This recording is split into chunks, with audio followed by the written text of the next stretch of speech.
Shalom, keluarga kerajaan yang dikasihi Tuhan. Hari ini saya akan membacakan renungan dengan judul Mengapa Khawatir? Diambil dari Matius 6 ayat yang ke-33. Demikian firman Tuhan.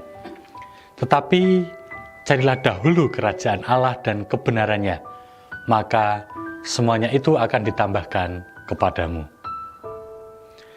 Saudaraku, dalam kehidupan ini banyak orang dibebani oleh kekhawatiran tentang masa depan.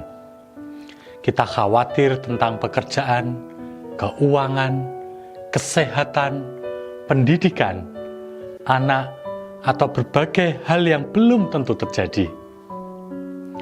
Kekhawatiran seringkali membuat hati gelisah dan menguras sukacita yang Tuhan berikan untuk hari ini.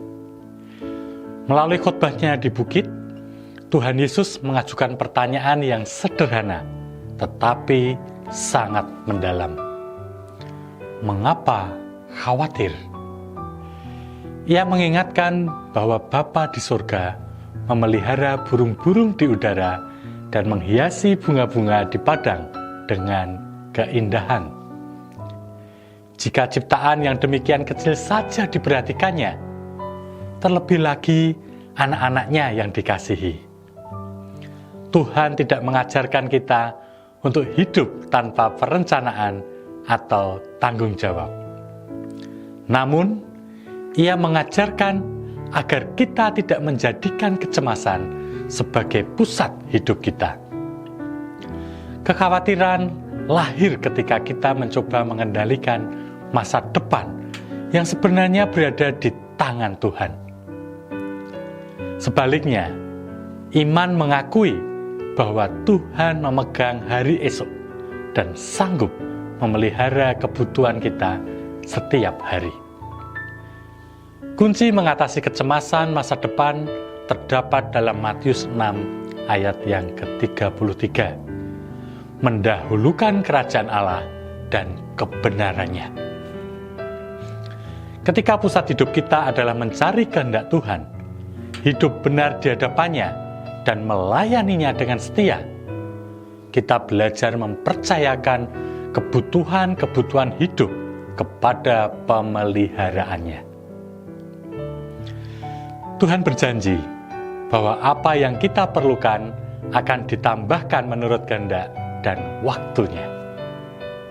Tuhan juga mengajarkan untuk hidup satu hari pada satu waktu. Artinya, kesusahan sehari cukuplah untuk sehari. Kita tidak dipanggil untuk memikul beban hari esok, hari ini.